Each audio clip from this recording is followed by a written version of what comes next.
Hey, what's going on, guys? Brandon Gentile here, Legacy Group Real Estate Team, and today we're talking about something that's very, very timely. This is what's going on right now in this market. It is now June, and we are in the prime selling season, especially for right here in Michigan, in Metro Detroit. And we're going to talk about the 5 Ps, and these are the 5 Ps to get your home sold quickly, the quickest it can possibly get sold, and for the most amount of money possible, for top dollar.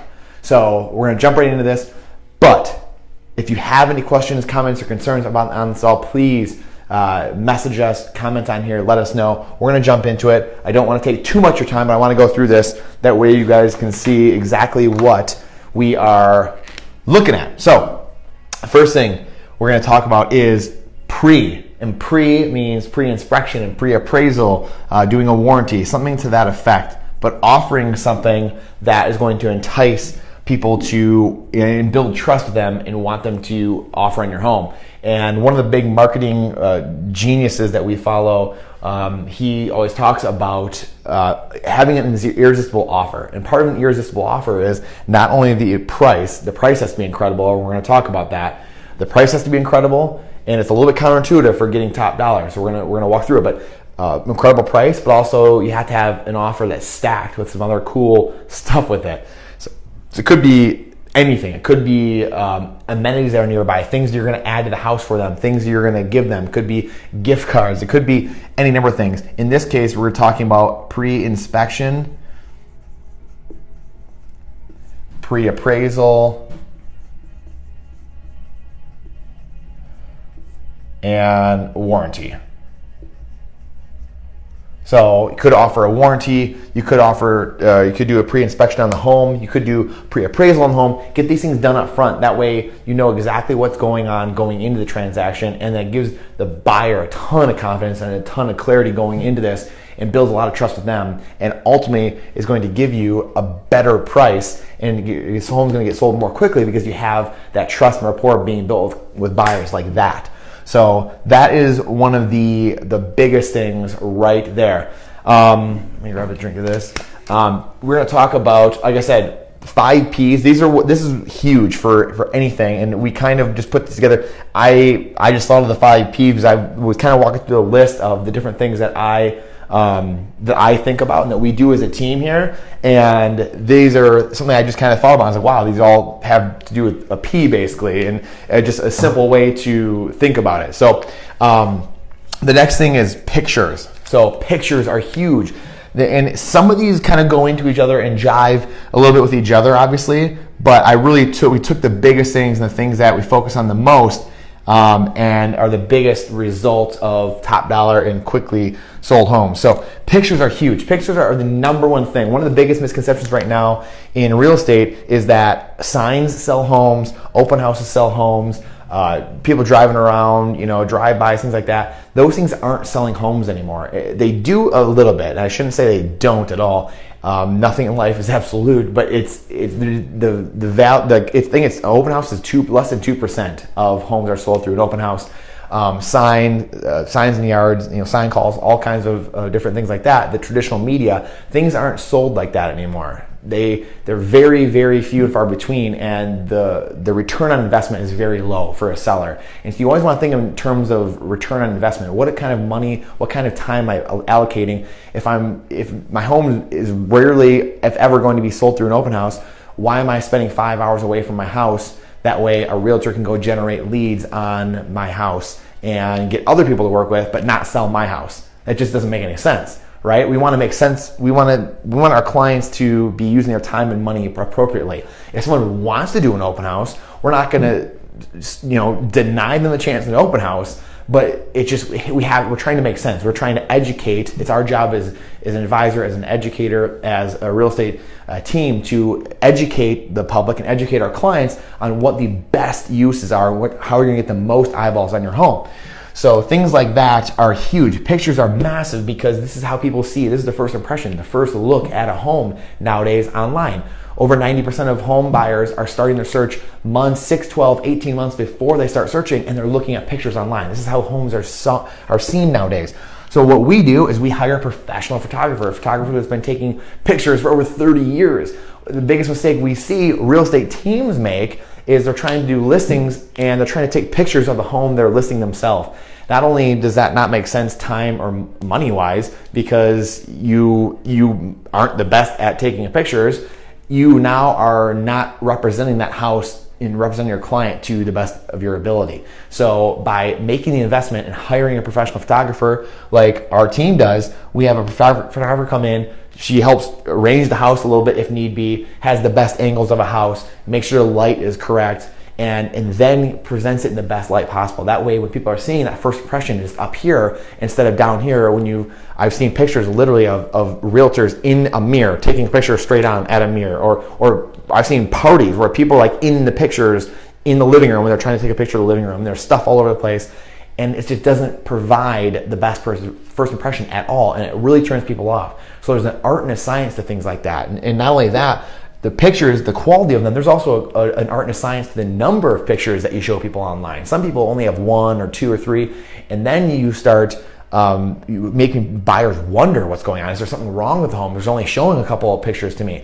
Then you have some people who show 50, 60 plus photos, and then you're seeing too much, and it's almost too much. Now the person doesn't even have to come see. It leaves nothing to the imagination, and now they don't even need to come see the home.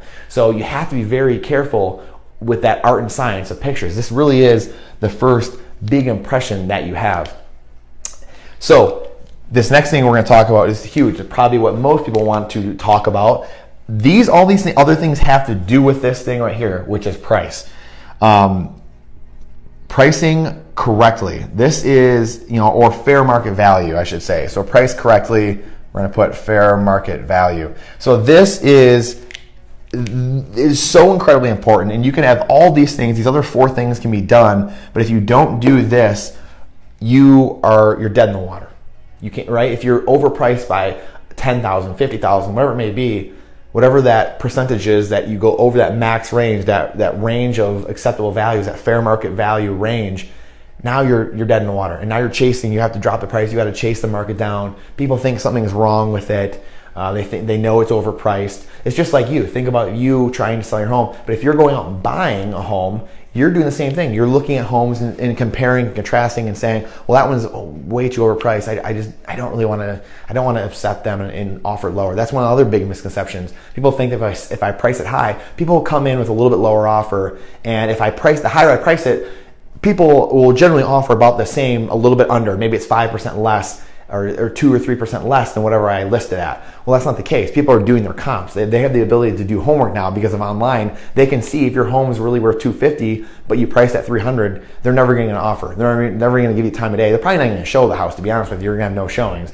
But they're not going to offer because most human beings don't want to upset other people. They don't want confrontation. I've seen it a million times. Buyers will not, if the home is not priced correctly, people really hesitate. Even with an agent or someone trying to, get them to realize that, hey, this is just part of the game. Sometimes you have to come in with an offer that might seem upsetting. People still don't do it most of the time. So you have to price correctly. This is the most important part of the process, because if you do this correctly, and especially in a market like this, when you have a seller's market, when there's very few homes in the market, you're actually going to have the price go up after this. So the price is going to go up because you're going to have bidding wars most likely on your home. If you price correctly, you do all these other things properly, and then you price correctly, and it's fair market in the fair market range there, then you're going to have bidding wars most likely. And not only that, is the price good, the price is awesome, but you're going to have terms that you love as well. And terms could be, letting you stay in the home for an extra couple weeks after closing for a discounted rate or for free. You're going to have maybe shorter inspection periods. You're going to have timelines reduced. You're going to have more deposit put down maybe. You're going to be able to see more offers. So maybe there's some cash offers or conventional offers instead of an FHA offer or VA or whatever it may be. Your terms go up as well, not just the price. And the better your terms are, the more you can guarantee that closing. So, no closing is ever guaranteed, but the more you can do, the more you can strengthen those terms, the more offers you have, you can start to slowly inch your way towards guaranteeing that closing. So what does the seller want? Seller always wants closing to happen. And a buyer always wants to draw the process out a little bit. They want the cost to come down. They want to give themselves more time. So as a seller, if you price correctly and do these other things, then you really can get that price up by creating a bidding war. So again, it's counterintuitive. Like I said, people try to overprice the listing initially, and then they usually almost always are chasing the market downward. We see this with for sale by owners all the time. For sale by owners are notorious at overpricing property, and the property sits there because no one wants to bid on it, and among other things, which we're going to see with marketing and lack of that. But the terms are what are huge. The terms are so massive. People really forget about the terms and how important that is in selling the home and guaranteeing that closing, that end result. Because great, if you sold it for $300 but the home never closes, you never see that $300. So us guaranteeing that closing with great terms is what's going to get you that money in your pocket, put the money in your pocket. So again, counterintuitive. I hope that makes sense. Let me know if you have any questions, because that's something that's super powerful. It's really the most powerful thing, especially in a market like this. Because if you overprice, you're going to miss the boat. You're not going to have multiple offers. You're not going to have a bunch of people giving you actually over list price, and you're not going to have the terms you want by chasing the market down. So this is huge. Pricing correctly and being in that fair market value range. These other two things I'm going to touch on. We have processes, and we got people. So we're gonna put it down here. We'll talk about these two. So this is super important, guys. This is something that we stress a lot, and we've done a ton over the last handful of years with our team and automating systems and processes, getting the right people in place, knowing who to hire, knowing what person to have in the correct place at the right time. This is so important because these things, process, this is having the right marketing team. Your listing agent is a marketing firm. That's what they are. So you have to think of them as that. Our team literally has employees a digital marketing firm to market our listings. This is something that very few, less than 1% of the realtors in the country are doing.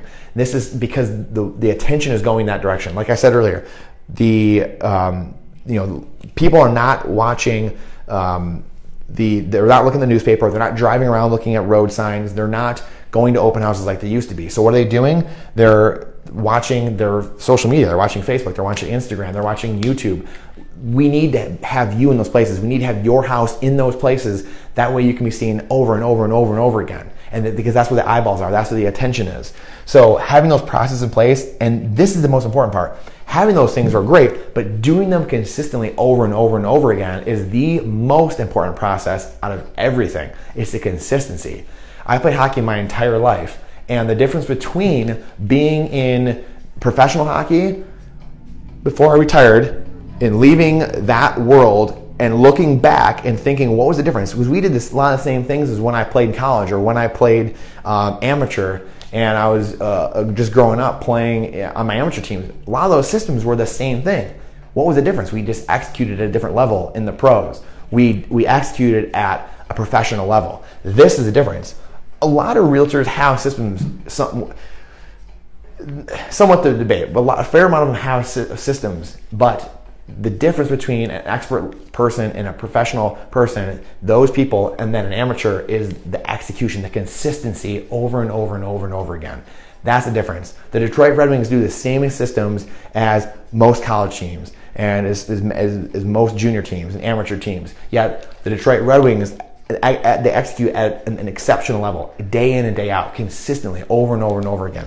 That's the difference. So having these processes, having the marketing processes, we have teams of VAs, we have people on the other side of the world, we have people locally marketing their property 24/7. This is the difference with how we operate, trying to go into the information age. We're now in the information age. This is 2018. Time's only going on further and further. We're not going backward. We're not going back to the real estate MLS book, things like that. We have to start thinking forward, and that's what this process consists of. And again, the last part really is people. And these, like I said, these are similar, having the right people in place, having the people on the other side of the world who can be working in the middle of the night while all of us are asleep here. And then conversely, when we're here working, the people we have employed here are working daily when everyone is up here. And having these people, the right people in the right places, and having people that are system oriented in the systems places, not someone who's sales oriented and then they're in the systems place. I've seen many companies blow up like that as well. So having the right people in place, having the right processes in place, that way things are getting done consistently over and over and over again. We're making sure that these systems and processes are taken care of, pricing properly. Are we getting the right price? Are we setting the right price? And obviously having those pictures done properly, and up here the same thing, having this system done over and over again. Are we going to do these things? Are we going to talk about these things? What are we going to do? What are we going to not do? And it all wraps up with this, and again ends with that. So I hope that helps you guys. That it's something that this is super important. I mean, I was just doing a Google search the other day on YouTube and on Google of how to sell. When you type in how to sell, it comes up a bunch of housing, how to sell your home, how to sell your home quickly, again, it's something that people are searching for all the time. And frankly, a lot of realtors are probably trying to search and figure out how to do it. And it's a simple process that for some reason, us humans try to overcomplicate so many things. And a lot of things that are right there in front of us, we choose to think that it can't be that easy. We can't do that. And again, not all these things are easy. Hiring the right people isn't an easy process. There are simple processes to do, but they're not easy to do a lot of times. And having the right processes, and again, those are painstaking days and months and years that took to put together to have the right checklist in place to make sure all of the I's are dotted and the T's are crossed. So putting these things together, having the experiences to go through them, doing the research we've done, doing the follow-up with our past clients and current clients, and making sure we have the right processes and systems and what garners the most money in the quickest amount of time. Those are the things that really make the biggest difference. So again, I hope you guys got something out of this. We're going to start talking, like I said, we do a lot of Q&A here on our channel, and this is something that it's been getting asked a lot lately. Something I was just searching the other day online, seeing a lot of people searching for this, and it's timely, right? This is what's going on in the market over the next 3 to 4 months. It's going to be a ton of homes being sold and people listing their house and starting to list their house in this market in Southeast Michigan. So, and again, these things apply whether you're in Grand Rapids, the other side of the state, whether you're in a different state, whether you're in a different country. These things all apply wherever you are. This all applies. These 5 things, the 5 P's, apply no matter where you are. So let me know if you guys have any questions or comments, concerns about this. Let me know if you need some help with any of this, or know anyone that might need help with this. This is something that, again, I spend most of my time getting the right people, the right talent in place to be able to execute on these things. And it's my job to make sure this process is all together and being executed on every single day. So, like I said, if you know anyone, and if you know anybody that could use a little more clarity in this process, or if you could use some more clarity, let me know. Send me a DM, a comment on here, send me a message somewhere on our email or what have you, and we'll be sure to get back to you and help you out. So I appreciate your guys' time and energy more than anything in the world. It truly is the most important thing that we have, the most valuable asset. It's the one asset we can't get more back of is time, right? So I appreciate you more than anything, and we'll talk to you soon.